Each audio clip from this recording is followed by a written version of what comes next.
کے لیے نعت لکھیں گے، شعر لکھیں گے، 1 گھنٹے کی تقریر کریں گے، 10 گھنٹے بولیں گے، لیکن اللہ نے پورے محبوب کی شان بیان کرنے کے لیے 30 سپارے 114 صورتیں لکھی ہیں۔ اے کریم پروردگار، تو نے کہا الحمدللہ رب العالمین، یہ کہہ دے، حق ہے، اس میں کوئی شک نہیں ہے۔ پھر فرمایا الرحمن الرحیم، زور سے بولو سبحان اللہ۔ اب مرد بھی پڑھیں گے، عورتیں بھی پڑھیں گے۔ الرحمن الرحیم، الرحمن الرحیم، الرحمن الرحیم۔ تو بڑا مہربان ہے اور بڑا ہی رحم کرنے والا ہے۔ تو بڑا مہربان ہے اور بڑا ہی رحم کرنے والا۔ میں نے ایک بچے کو کہا کہ کچھ غبارے پھلاؤ۔ انہوں نے غبارے پھلائے، 20 غبارے تھے۔ کتنے غبارے تھے؟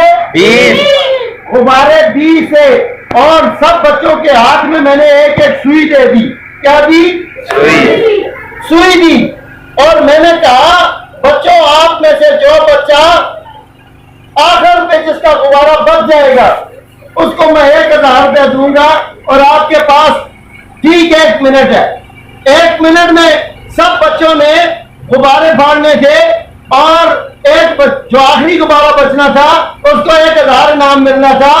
ضد میں ہر بچے نے ہاتھ میں سوئی پکڑی ہوئی تھی، اور وہ غبارے ایک دوسرے کے پھاڑ رہے تھے کہ اتنے میں 30 سیکنڈ گزرے، ابھی منٹ نہیں گزرا تھا۔ 30 سیکنڈ میں سب کے غبارے پھٹ گئے، سب کے غبارے پھٹ گئے۔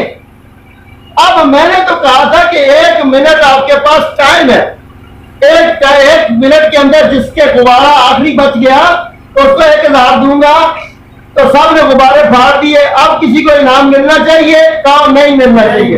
کیوں نہیں ملنا چاہیے؟ 1 منٹ کا ٹائم بھی تو دیا تھا۔ تو کیا کرنا چاہیے تھا؟ کرنا یہ چاہیے تھا کہ سب ایک دوسرے کے غبارے کی حفاظت کرتے، تاکہ 20 کے 20 بچوں کو 1000 روپیہ مل جاتا۔ بولو سبحان اللہ، سب شوق سے بولو۔